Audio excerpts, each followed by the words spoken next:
एकीकडे भुजबळ नाराज आहेत मंत्रीपद न मिळाल्यामुळे, तर दुसरीकडे कार्यकर्ते आक्रमक झालेले आहेत। कार्यकर्त्यांमध्ये सुद्धा नाराजी आहे आणि त्यांनी आक्रमक पवित्रा घेतलेला आहे। भुजबळ फार्मवर समर्थकांची या संदर्भातली बैठक सुरू असल्याचं समजतंय। इकडे नागपुरात अधिवेशनासाठी भुजबळ पोहोचले आहेत, तर तिकडे त्यांच्या समर्थकांकडून कार्यकर्त्यांकडून बैठक घेतली जाते आहे। त्यामुळे कार्यकर्ते आणि या संदर्भात पदाधिकारी काय पुढची भूमिका घेतील ते पाहावं लागणार आहे।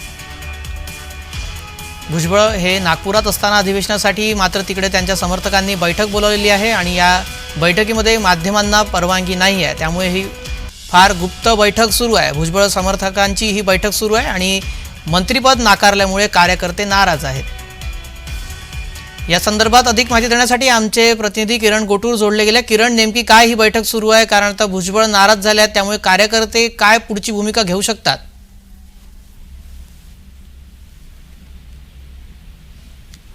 किरण, माझा आवाज येतो आपल्याला? काही तांत्रिक अडचणीमुळे किरण पर्यंत आपला आवाज पोहोचत नाहीये। त्यांच्याशी संपर्क करण्याचा प्रयत्न करतोय, मात्र तुर्तास आताची अपडेट ती अशी आहे की भुजबळ फार्मवर समर्थकांची बैठक सुरू झालेली आहे।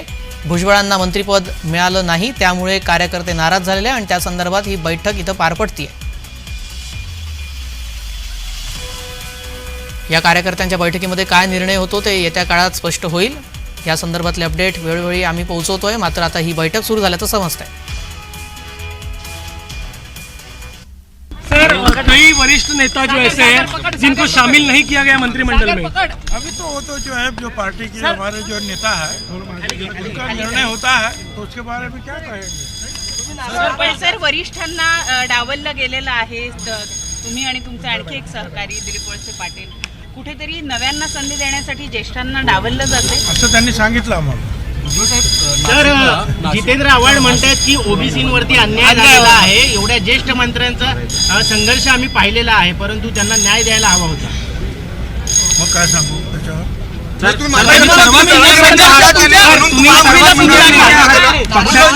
पक्षातले सर्वात सिनियर नेते तुम्ही आहात। जे बोलशील तेच मी बोलणार नाही, मला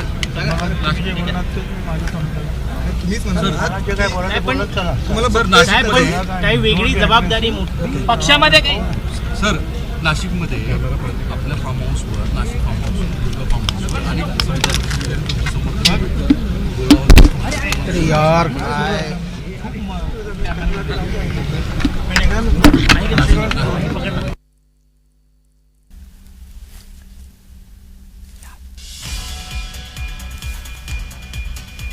या संदर्भात अधिक माहिती देत आहेत आमचे प्रतिनिधी हितेश मेश्राम। हितेश, आपण पाहिलं माध्यमांपुढे प्रतिक्रिया दिलेली आहे। भुजबळांनी नेमकं काय म्हणाले? नाराजीबाबत काय चर्चा सुरू आहे सध्या विधान भवन परिसरात?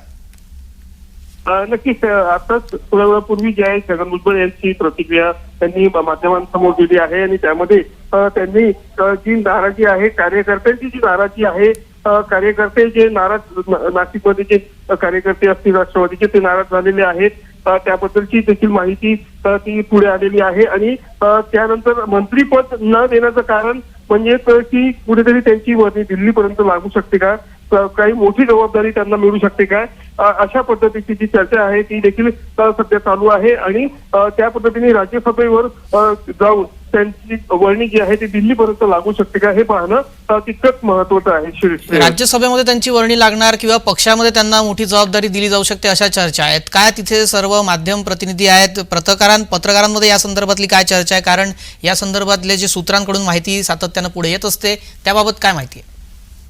नक्कीच त्याच अनुषंगाने बघितलं गेलं तर राज्यसभेवर वर्णी लागण्याची जी आहे ती दाट शक्यता इथे वर्तवण्यात येत आहे। ज्या पद्धतीची जी चर्चा इथे चालू आहे त्या चर्चेनुसार सगळ्यात अगोदर तर राज्यसभेवर वर्णी लागण्याची शक्यता आहे आणि त्यानंतर पक्षाकडून काही मोठी जबाबदारी जर दिली जात असेल तर ती देखील चर्चा इथे चालू आहे। मात्र सगळ्यात जास्त लेवलची जी चर्चा चालू आहे, मोठ्या संख्येने जी चर्चा चालू आहे, ती राज्यसभेवर छगन भुजबळ यांची वर्णी लागण्याची चर्चा इथे सध्या चालू आहे। जी, नाराज भुजबळांना आता कोणती वेगळी जबाबदारी दिली जाणार ते येत्या काळात स्पष्ट होणार। तुर्तास धन्यवाद हितेश, आपण दिलेल्या सविस्तर माहितीसाठी। भुजबळ हे नाराज आहेत, त्यांची नाराजी दूर करण्यासाठी आता पक्षाकडून देखील प्रयत्न केले जात आहेत. त्यांना कोणती वेगळी मोठी जबाबदारी आणि महत्त्वपूर्ण जबाबदारी दिली जाणार ते पाहावं लागणार आहे. मात्र सध्या विधान भवन परिसर नागपूर येथे एक चर्चा सुरू आहे, ती म्हणजे भुजबळ यांना राज्यसभेवर पाठवलं जाऊ शकतं.